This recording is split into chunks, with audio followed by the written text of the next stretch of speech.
नमस्कार, डॉक्टर डिम्पल त्यागी चैनल में आपका स्वागत है।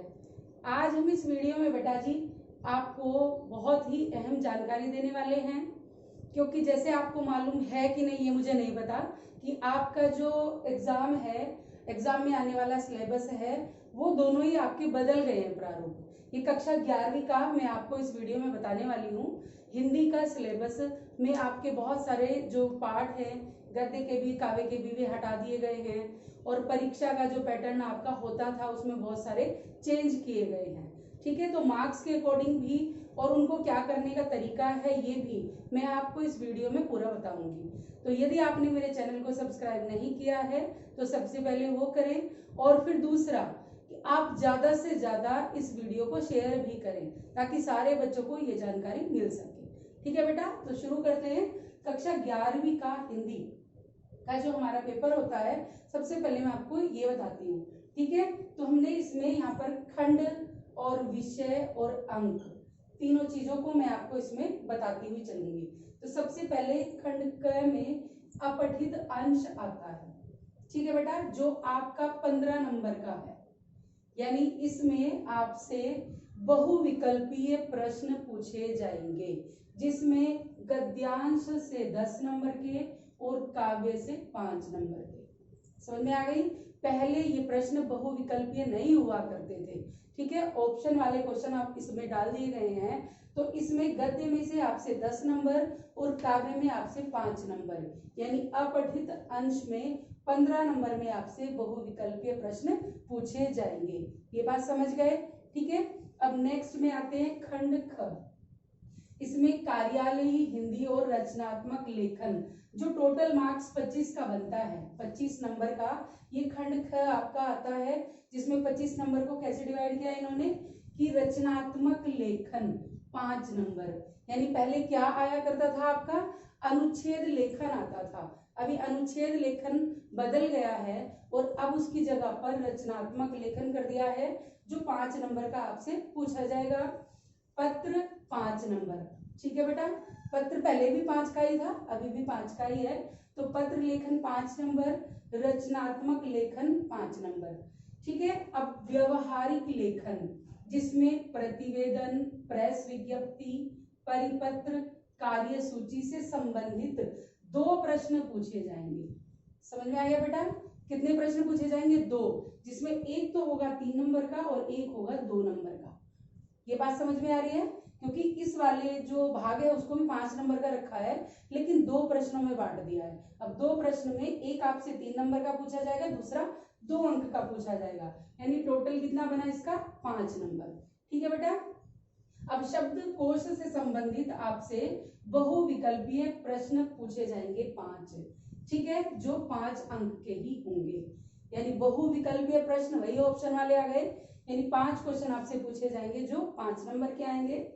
फिर जनसंचार और पत्रकारिता से संबंधित कक्षा 11वीं में जनसंचार और पत्रकारिता से संबंधित 2 प्रश्न पूछे जाएंगे, जिसमें एक 3 अंक का होगा और दूसरा 2 अंक का होगा। पहले क्या था, पत्रकारिता में क्या कर लेते थे बच्चों से कि एक एक अंक के 5 प्रश्न पूछ लेते थे, तो उसमें 5 अंक तब भी मिलते थे, लेकिन एक एक नंबर के लिए आपको कम लिखना पड़ता था। अब अगर 3 अंक का प्रश्न आपसे पूछा जाएगा, तो मान लीजिए पत्रकार का ही क्वेश्चन डाल दिया, तो पत्रकार का पत्रकार बताना है, कितने प्रकार हैं वो बताने हैं, कौन कौन से हैं उनकी परिभाषाएं भी हैं, वो सब आपको 3 नंबर में देना पड़ेगा। समझ गए बेटा? यानी वर्ड लिमिट जो है वो बढ़ा दी है उनके आंसर्स की। ठीक है, तो ये आपसे 2 प्रश्न पूछे जाएंगे। अब बात करते हैं हम अपनी पाठ्य पुस्तक की।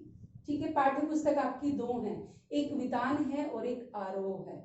तो आरोह भाग 1, चूंकि कक्षा 11वीं की बात कर रहे हैं, तो आरोह भाग 1 जो है वो 30 नंबर की आपके एग्जाम में आएगी, 30 मार्क्स की है। अब 30 नंबर कैसे कैसे इन्होंने बांटे हैं वो बता देती हूँ आपको। पठित गद्यांश पर आधारित आपसे 3 प्रश्न पूछे जाएंगे, जो 2-2 नंबर के हैं। ठीक है, तो कितने के हो गए? 6 नंबर के। समझ में आ गया? फिर उसके बाद पठित जो विषय वस्तु है आपकी, उस पर आधारित 3 प्रश्न पूछे जाएंगे, जो 3-3 नंबर के ही हैं, यानी 9 नंबर हो गया। तो 9 और 6 कितना हुआ 15। तो गद्य भाग कितना आया 15 नंबर का। अब 15 कहाँ बचता है काव्य के लिए बच जाता है। ठीक है, तो काव्य को कैसे बढ़ता है, पठित काव्य के आधार पर, यानी पेपर में एक आपको कविता की पंक्तियां कुछ दे देंगे और उनके आधार पर नीचे 3 प्रश्न दिए जाएंगे। वो 3 प्रश्न कितने के हैं आपके, वही 2-2 मार्क्स के हैं, यानी 6 नंबर के आपके वो क्वेश्चन आ जाएंगे। उसके बाद काव्य सौंदर्य बोध, समझते हो, यानी शिल्प सौंदर्य और भाव सौंदर्य जो आपका काव्य में आता है उससे संबंधित 2 प्रश्न पूछे जाएंगे जो आपके 2-2 नंबर के हैं, यानी 4 नंबर का है। ठीक है, इसको सीखने के लिए मैंने चैनल पर वीडियो डाली है, आप वहां जाकर उसको देख सकते हैं और सीख सकते हैं। ठीक है बेटा, काव्य सौंदर्य बोध पर आधारित जो है वो मैं डाल चुकी हूँ। अब ये आपसे 4 नंबर का पूछा गया है, यानी कविता के आधार पर आपसे 6 नंबर के क्वेश्चन पूछ लिए गए, काव्य सौंदर्य बोध पर 4 नंबर का आ गया, यानी 10 नंबर हो गए। अब आपके 5 नंबर बचते हैं, यानी कविता की जो विषय वस्तु है, जो चैप्टर से जो क्वेश्चन आया करते थे उनमें आपसे 2 प्रश्न पूछे जाएंगे, एक 3 नंबर का होगा और एक 2 नंबर का होगा। ठीक है, तो वो हो गए 5 नंबर के। तो कितना नंबर बैठा आपका टोटल काव्य का 15 नंबर, क्योंकि 6 और 4 10 और 5 15, तो 15 गद्य था और 15 काव्य हो गया, यानी 30 नंबर की आपकी जो पाठ्य पुस्तक है आरोह भाग 1 वो बन जाता है। यहाँ तक समझ आ गया बेटा। अब बचती है अपनी पुस्तक वितान, तो वितान भाग 1 भी आपकी 10 नंबर की है। ठीक है, तो 10 नंबर में जो पाठ्य पुस्तक है उसकी विषय वस्तु के आधार पर आपसे 4 प्रश्न पूछे जाएंगे। ठीक है, 4 प्रश्न कौन कौन से बनेंगे, एक तो 3 अंक का है और 2 अंक के हैं, यानी 3 अंक के आपसे 2 क्वेश्चन पूछे जाएंगे, 3 दूनी 6 नंबर के, और 2-2 अंक के भी आपसे 2 ही प्रश्न पूछे जाएंगे, यानी 4 नंबर के। तो कितने क्वेश्चन पूछे, 4 पूछे हैं, तो 2 3 नंबर के हैं और 2 2 मार्क्स के हैं। समझ में आ गया आपको। ठीक है, तो कितना नंबर बनता है 10 नंबर बन जाता है। तो ये आपका जो लिखित में पेपर होता है उसके बनते हैं आपके टोटल 80 नंबर। यहाँ तक समझ गए। चलो काउंट करके देख लेते हैं। 15 नंबर का आपका अपठित अंश था, उसके बाद 25 नंबर आपका लेखन था रचनात्मक, कितने हो गए 40 नंबर हो गए, 25 15। उसके बाद जो आपकी पाठ्य पुस्तक है गद्य में और काव्य में दोनों मिलाकर आरोह वाली वो 30 नंबर, तो 40 और 30 कितने हो गए 70 हो गए, और 10 नंबर की आपकी वितान, यानी 80 नंबर का आपका लिखित वाला पेपर बन जाता है। ठीक है बेटा। अब जो 20 नंबर आपके बचते हैं, क्योंकि 100 नंबर होते हैं पूरा, तो 20 में क्या है श्रवण और वाचन के लिए 10 अंक आपको मिलेंगे, और परियोजना जो आप प्रोजेक्ट वर्क आप करते हैं, कोई भी काम करते हैं, कोई एक टॉपिक पर लिखते हैं, वो उसके लिए आपको 10 अंक मिलेंगे, यानी टोटल पेपर आपका कितना बना 100 नंबर का। समझ आ गई बेटा आपको। ये बात समझ आई कि कहाँ चेंज हुआ था। ठीक है, बहुत सारी चीजें बदल गई हैं, पेपर करने का तरीका ही बदल गया है। पहले इस तरह के जो ये अंकों का विभाजन है वो नहीं होता था, जो अभी इन्होंने किया है। ठीक है, तो यहाँ तक आपको समझ आ गई होगी। अब मैं चलिए आपको बता देती हूँ कि इस बार 2020 और 21 के सत्र के लिए जो अभी सीबीएसई ने आपके सिलेबस से कुछ चैप्टर्स हटाए हैं उनके नाम मैं आपको बता देती हूँ। ठीक है बेटा, सबसे पहले मैं काव्य की बात करते हैं। चलिए हम पथिक, जो किसने लिखी है राम नरेश त्रिपाठी जी ने, इस कविता को हटा दिया गया है। इस कविता को पहले ही हटा दिया गया था, पिछले साल भी ये कविता आपके सिलेबस में नहीं थी। ठीक है, लेकिन उसके बाद अब जो हटाने के लिए सारी लिस्ट डाली है, क्योंकि जो आपकी सीबीएसई की बुक है उसमें ये अभी भी आती है, एनसीईआरटी वाली बुक में ये कविता अभी भी है, इसलिए आपको ये बताना जरूरी है। समझ गए बेटा। तो काव्य में पथिक कविता को हटा दिया। दूसरा, चंपा काले काले अक्षर नहीं चिन्हती, एक कविता है जो किसने लिखी है त्रिलोचन जी ने, उसको भी हटा दिया गया है।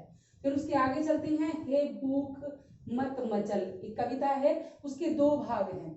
पहला है हे भूख मत मचल, दूसरा है मेरे जूही के फूल जैसे ईश्वर। ठीक है, उन दोनों भागों को ही, यानी पूरी कविता को ही हटा दिया गया है। किसने लिखी है अक्क महादेवी ने। समझ में आ गई बेटा। नेक्स्ट, सबसे खतरनाक, नाम तो खतरनाक है ही, कविता भी खतरनाक ही थी। ठीक है, सबसे खतरनाक जो एक कविता है आपके काव्य में, ठीक है, किसने लिखी है अवतार सिंह पाश ने। तो इसको भी आपके सिलेबस से हटा दिया गया है।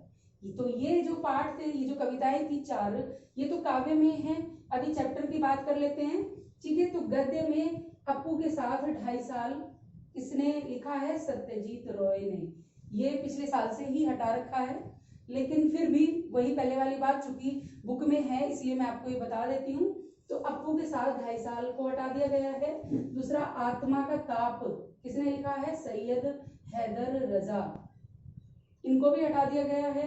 विदाई संभाषण किसने लिखा है? बाल मुकुंद गुप्त ने, इन्हें भी हटा दिया गया है। और रजनी मनु भंडारी द्वारा रचित जो पाठ हमारे 11वीं के आरोह के गद्य खंड में है, इनको भी हटा दिया गया है। यानी 4 तो आपकी कविताएं मान लीजिए हटा दी गई और 4 आपके चैप्टर हटा दिए गए। लगभग उन्होंने अपने हिसाब से 30% जो सिलेबस है वो कम किया है।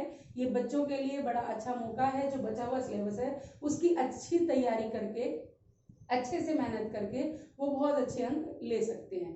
ठीक है बेटा, तो ये पूरा मैं समझती हूँ आपको समझ आ गया होगा। तो आपके लिए मैं अब आशीर्वाद देना चाहूंगी कि आप अच्छे से पढ़ाई करें और एग्जाम में अच्छे अंक प्राप्त करें। धन्यवाद।